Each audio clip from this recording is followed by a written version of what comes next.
Hello नमस्कार दोस्तों, आप लोगों का अपना यूट्यूब चैनल रोजगार 7590 में स्वागत है। आज आप लोगों को बताने वाले हैं रेलवे में 1.5 लाख पदों की भर्ती का जिक्र रेल मंत्री ने राज्यसभा में, संसद में, सभी जगह उन्होंने जिक्र किया है। जैसे कि बजट सत्र पास हुआ जिसमें रेलवे का बजट पास हुआ, उसमें कितने सेफ्टी कैटेगरी में कितने सारे चीज़ का डिटेल उसमें दिया गया।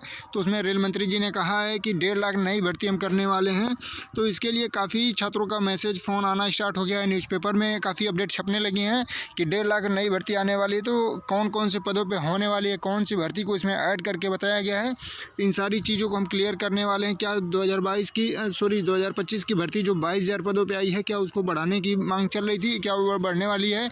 तो इन सारी चीज़ों को हम इस वीडियो के माध्यम से क्लियर करने वाले हैं। सभी साथियों से निवेदन है कि जो लोग चैनल पे पहली बार आए होंगे, चैनल को सब्सक्राइब कर लीजिएगा। रेलवे से जुड़ी सभी जानकारी आपको यहाँ पे दी जाती है, चाहे अप्रेंटिस के लिए GM और OTS हो या 50% कोटा की डिमांड हो, उससे कोई रिलेटेड अपडेट आती है, सारी चीज़ यहाँ पे आपको देखने को मिलेगी।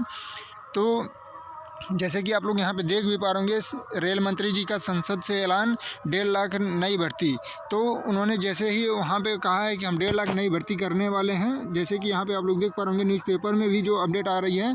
तो यहाँ से न्यूज़पेपर की मेन हेडलाइन पे लिखा है, 10 साल में रेलवे ने दी 5 लाख नौकरियाँ, 1.5 लाख नई भर्ती जल्द, अश्वनी वैष्णव यानी रेल मंत्री जी ने कहा है।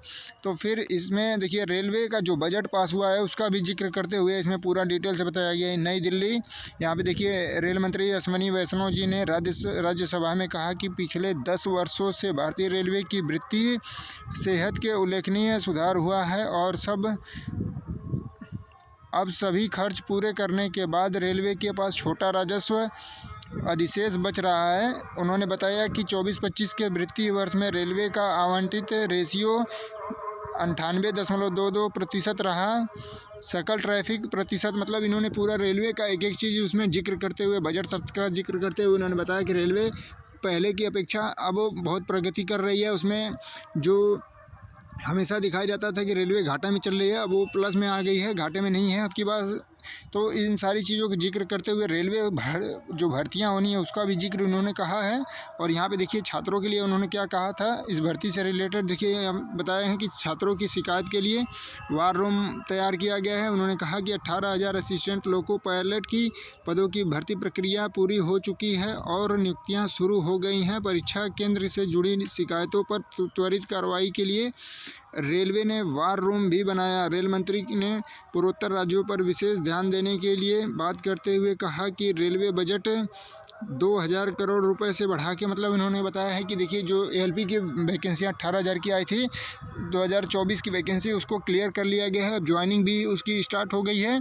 तो इन सारी चीज़ों का जिक्र करते हुए उन्होंने बताया है। लेकिन बाकी जो 1.5 लाख पद वाली यहाँ पे आप लोगों ने मेन हेडिंग में देखा था कि 1.5 लाख पदों का जो जिक्र किया जा रहा है यहाँ पे, तो इसका मतलब क्या है, कौन सी भर्ती है? क्योंकि इसमें जिक्र किया गया है 2024 की वैकेंसी का 18,000। तो ऐसा तो नहीं है कि 18,000 ALP की वैकेंसी के अलावा 1.5 लाख जो पद हैं बताए जा रहे हैं उसमें 32,000 ग्रुप D की हो, फिर 9,000 टेक्नीशियन की हो, RPF की हो, JE की हो। इस सारी पदों को जोड़ के, NTPC को जोड़ के, और जो अब की वैकेंसियाँ 25 की हैं, 22,000, इस सारे पदों को जोड़ के तो 1.5 लाख नहीं बताया जा रहा है कि नई भर्तियाँ हैं। तो देखिए इसमें बता दें कि ये एक किसी विभाग यानी एक किसी डिपार्टमेंट की बात नहीं की गई है, ना ही इसमें पूरे डिटेल्स ये बताया गया कि जो वैकेंसियाँ चल रही हैं इसके अतिरिक्त 1.5 लाख पद पे होने वाली है, ऐसा कुछ इसमें जिक्र नहीं किया गया था। तो साथियों सबसे इम्पोर्टेंट आपके लिए यही है कि देखिए इसमें सभी वैकेंसियां ऐड करके ही इन्होंने बताया होगा। ALP technician, JE, NTPC, group D, RPF SI सारे पदों को यहाँ पे जोड़ के उन्होंने कहा होगा कि हम लोको पायलट के सिवा, मतलब 1.5 लाख नई भर्तियाँ अभी चल रही हैं जो प्रोसेस में हैं, उसको उन्होंने बताया है कि नई भर्तियाँ हैं। ऐसा नहीं है कि नई भर्ती का मतलब ऐसा नहीं कि जो 22 की वैकेंसियाँ 22,000 चल रही हैं उसके अलावा 1.5 लाख आने वाली हैं। अगर इस तरीके से होता तो ग्रुप D की जो भर्ती है उसको बढ़ा के कम से कम 50,000 60,000 वैकेंसी आती है, लेकिन ऐसा कुछ नहीं है। तो आप लोगों को बिल्कुल भी परेशान नहीं होना है। अगर इस तरीके से अपडेट आई है तो इसमें पूरा मेंशन है, ये नहीं किया गया है कि नहीं हम नई भर्तियाँ करा रहे हैं इन भर्तियों को छोड़ के, क्योंकि वो सारा कुछ इसमें ऐड करके इन्होंने पूरा 10 साल में बताया कि हम 5 लाख लोगों को नौकरी दिए हैं रेलवे में। तो सारे पदों को जोड़ के, जो पिछली बार 2019 से वैकेंसी चल रही हों उसको भी जोड़ के इन्होंने डाटा दिया है। तो आप लोग बिल्कुल भी ऐसा ना सोचें कि नहीं अलग से 1.5 लाख भर्तियाँ आ रही हैं। तो ग्रुप D की भी भर्तियाँ अलग से आ रही हैं बहुत ज़्यादा, क्योंकि जो 10वीं पास हैं, ITI हैं, अप्रेंटिस है, सभी लोग यही सोच रहे थे कि या तो पदों की संख्या बढ़ने वाली है 22,000 की। तो अभी ऐसा कुछ नहीं है, क्योंकि ये केवल और केवल संसद और बजट सत्र में इस तरीके से तो रेल मंत्री इसके पहले बताए थे कि 2,68,000 पद रेलवे में खाली हैं, लेकिन भर्तियां कितनी आई? 32,000 ग्रुप डी की। सोचिए, पूरा काम रेलवे में सबसे ज़्यादा काम ग्रुप डी का होता है, ट्रैक से लेके सारा कुछ मेंटेनेंस करना, ठीक है। तो वहाँ पे जब इतनी कम पदों पे वैकेंसी आई, तो सोचिए कि आप लोग 1.5 लाख इकट्ठा कैसे वैकेंसी आ सकती है। तो संसद में, राज्यसभा में पक्ष विपक्ष के सामने क्या बोलना है, बोलने से कुछ नहीं होता ऑफिशियल जब तक कुछ नहीं आता। क्योंकि जब 2,68,000 पद खाली थे, 2,68,000 पद खाली होने के बावजूद भी 32,000 वैकेंसी आती है। तो आप लोग सोचिए कि 1.5 लाख पद उसमें ऐड करके ही सारा कुछ बताया गया होगा। आप लोग बिल्कुल निश्चिंत रहिए, आप लोग अपनी तैयारी पे फोकस करिए। 22,000 ही वैकेंसियाँ रहने वाली है ग्रुप डी के अभी तक के अपडेट के हिसाब से।